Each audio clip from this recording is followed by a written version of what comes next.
When have you witnessed pure evil? Viewer discretion is advised. Please do like, share, and subscribe. There's a family down the way from me. The 13-year-old girl likes to stomp chicks to death. I'm scared for her entering society. I saw a man beating what was apparently his 3-year-old granddaughter with basically a tree branch. He was an elderly guy, had to have been 70 or so. This was in the middle of the city. God knows where he even got that thing. This was in Buffalo, New York. Immediately got involved, and I and some bystanders got the cops, and they carted the guy away. He was going on and on about how many times he'd been arrested before, almost bragging. The girl had such sadness in her eyes that it never left me, and when I approached the guy to make him stop, the little girl actually ran up to him and was hugging his leg. She must have been so used to abuse at that point that she didn't recognize how evil this person was. The look in her eyes was heartbreaking. I had gone to that city alone randomly to check it out and see what it had to offer, and that was the first thing I saw upon leaving my car. It broke me, and I just spent the whole night at the hotel, then just randomly walking the streets. When I was a teenager, I used to volunteer in the preschool at church. One week, I was helping with the 2-year-olds. We had a new girl come in, tiny and adorable. By the end of Sunday school class, all the other kids were terrified of her.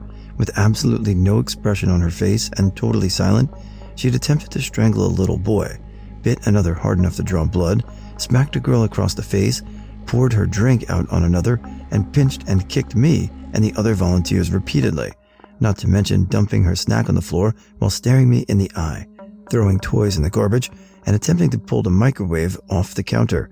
I've dealt with difficult children before, but her total lack of emotion was very unnerving. My ex-neighbor, he wasn't drugged out or anything. Someone owed him $20, so he decided to beat him to death with a tomahawk. Even the police had trouble identifying the body. Also, while he was on trial for that, he stabbed another inmate in the eye with a pen. The day we got a lurcher puppy into our rescue, he had gotten the living shit kicked out of him and had a broken leg that had been left to heal by itself.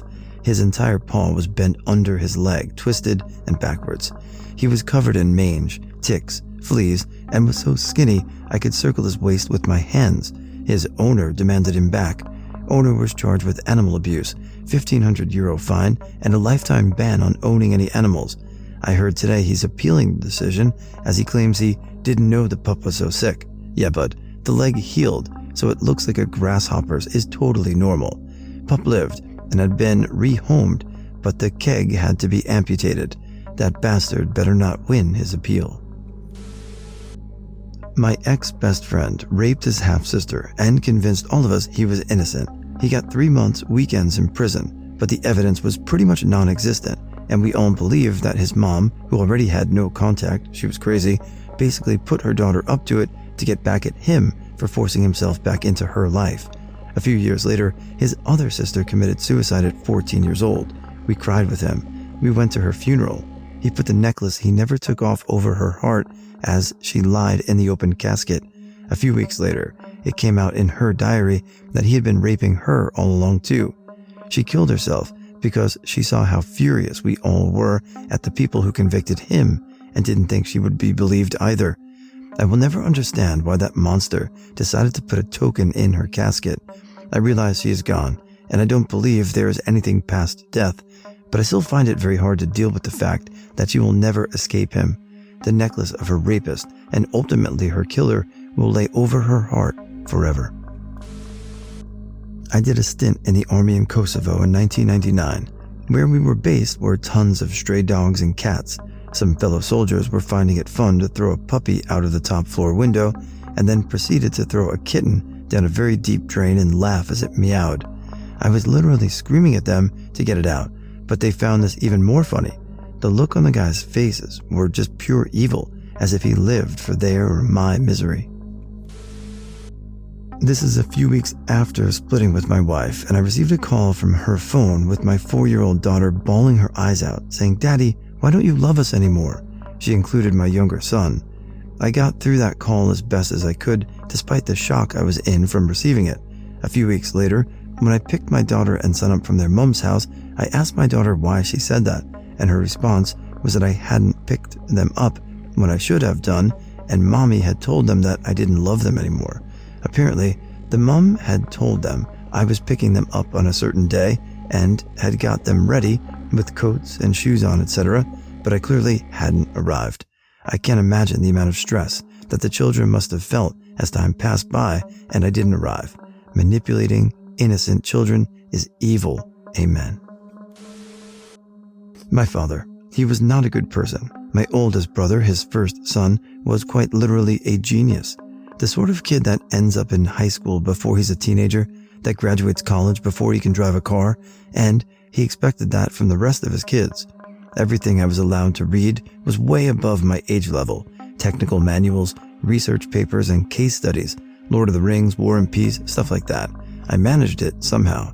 My sister wasn't so lucky. She struggled a lot, was yelled at because she was a 3-year-old but couldn't make it through the alphabet by herself.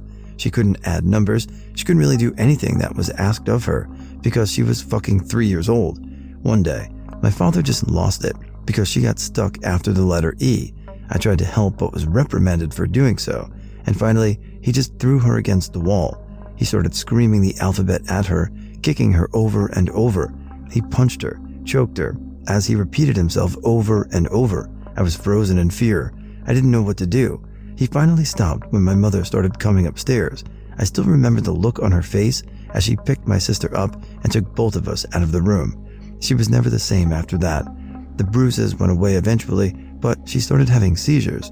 She struggled with walking upright on her own, using the bathroom without assistance. Even today, almost 3 decades later, she needs full-time care and can't live a normal life. All because that piece of shit wanted all his kids to be geniuses instead of just one. This only hit me after the fact.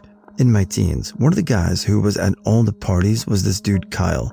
He was honestly a great dude. He'd be there to clean stuff up the day after. He'd walk you to the bathroom and hold your hair while you vomited. Solid guy. One morning, I get a call from my friend Kelsey. She said, "Turn on the fucking news." There was Kyle. He had beaten a kid to death with a chain, stole his bank card and car, and drove around with the kid's body in the trunk for a week before being caught. He was facing the death penalty, but the kid's parents asked for him to get life in prison, no parole instead, which is what he got. He is still a mystery to me. He never once seemed evil to me, but he went and did some ghastly shit nobody expected from him.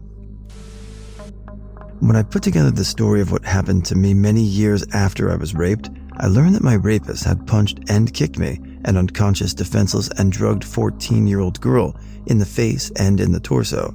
He did this for absolutely no reason, just to be cruel and to feel powerful. I was unconscious and unable to fight, but he beat me very badly anyway. I wasn't awake to witness it, but I vividly remember the excruciating pain and not knowing how I got hurt back then, or why anyone would want to hurt me.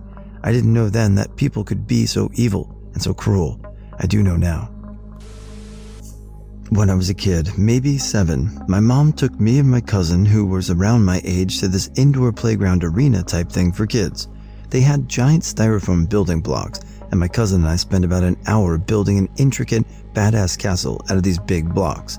Anyways, we're like almost done with the coolest fort ever. All of a sudden, this kid around my age at the time comes and knocks the whole fort down as he's ripping styrofoam blocks in half and throwing them at us and just being a little shit. Anyways, he's all of a sudden runs back to his mom, who starts praising him. Yes, praising her son for doing that, giving him high fives, and she's laughing hysterically. The mom sees me standing there sad, confused, and teary-eyed in a pile of my wasted work. I watched as she gets this shitty, cocky, cunty grin on her face and walks up to me, bends down, puts her nasty face in my face and says, "Aw, are you gonna cry?" And then she starts laughing at me and my cousin, then walks away. We were like 7, and she was in her 30s maybe, I don't know. But I just will never understand what the joy she got from any of that was. And it was that moment I kind of realized not everyone is nice and are going to be nice to you. I want to preface this with the warning that this is obviously a huge, huge outlier, and that's exactly why it's so horrible. But I was once at a concert pre-COVID where obviously people just sort of pushed their way to the front. This girl and her group got near the front, but there's a couple in front of them. The girl tries to push her way in front of them, but they're literally leaning on the crowd divider between the crowd and the stage, so there's really no way to squeeze in front of them. So the girl starts screaming at the guy to give her some space or she'll make him.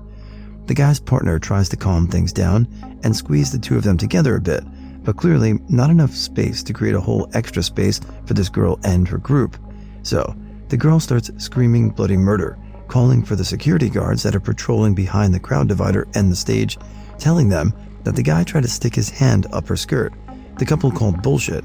A couple of us standing nearby called bullshit, but the security guards still kicked the guy and his partner out.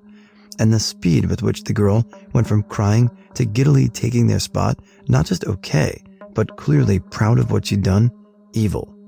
Bitch. A coworker came to work with COVID, hoping to spread it simply because she was hoping to shut the whole place down to get 2 weeks off work. One of our employees was a 70-year-old cancer survivor. Women's prison. A young girl, 20-something, walked into the cafeteria. Immediately, the hair on my neck stood up. Turns out, she killed her 3-year-old Down's son, put him in a car seat, and then into the trunk. She proceeded to drive around with him back there while she partied and continued collecting his checks. Eventually, her 8-year-old daughter gave up her mom's secret. At a gas station one time, I crossed paths with the ex-spouse of a serial killer and rapist. The ex-wife managed to get a plea deal despite being implicated in the torture and murder of her own sister. The pure evil I saw in that woman's face in the split second when I recognized her still chills me almost 5 years later. When I was in jail, I was usually stuck around men 24/7, so whenever I could put myself in a position to talk or more with the women, I did. One of these opportunities was cleaning the psych lockdown pod. Everyone in there is locked in cells at all times, so it's both sexes, and they bring in a trustee to clean the common area. Guards didn't care if you took your time, stopped to bullshit with people, like the one lady who felt compelled to strip naked and masturbate with the soap bottle anytime someone could see her. So, anyway, there's this one woman who just had that weird, vacant look that screamed wrong. It's extremely rare, but when you see it, it gives you the chills. You just know something is really, really off there. One time, I'm in there and she's out of her cell sitting at a table, doesn't respond to hello or any other small talk. Eventually, a bunch of guards show up and put her in full shackles, black box, and escort her away with a team of 5 people, 1 ahead in the lead, 1 holding each arm, and 2 walking behind with the taser laser sighted on her back. All that for this short, 120-pound woman. Trigger warning. After she leaves the pod, CO tells me she has extreme violent outbursts at random, thanks for letting me sit with her, and they just don't like her. She's in for extreme violent sex abuse of her infant daughter right from birth through 18 months when she was busted, including letting her boyfriend have a turn and violently using a screwdriver down there. She was ultimately convicted and sentenced to life without parole, which is very rare for female sex offenders. That's how extreme the case was. I'll never forget just how creepy her expression was. I wasn't exactly a witness to it, but a while back a video of a cartel killing was kinda circulating. Some people might know the one I'm talking about. I've never watched the full video, but I unfortunately saw screenshots of it by accident. It was a man, apparently a police officer, but I'm not sure, and his son. The son couldn't have been older than 15. They beheaded the man in front of his son, and then they cut the boy still beating heart out of his chest while he was still conscious. After seeing it, I just felt kinda off for a few days. I'm lucky to live in a pretty safe country, and I'd never seen anything like that in my life. I don't know what business they had with the man, but the poor kid didn't deserve what they did to him. He was just a small child. That was just pure evil. Fairly certain a friend of mine's kid is a budding serial killer. I know for a fact that he's done some shady things to their animals, including locking one of their dogs in a shed in 115-degree heat, intentionally leaving a chicken coop unlocked, leading to the chicken being murdered by feral cats, and the reason why he's not allowed at my house any longer, throwing gravel at my dogs while saying, "You need to be more vicious." I've told his dad all of these things, but he plays it off as accidents, the dog and chicken, or just messing around, my dogs. Won't be surprised if in 15 years he does something that can't be played off.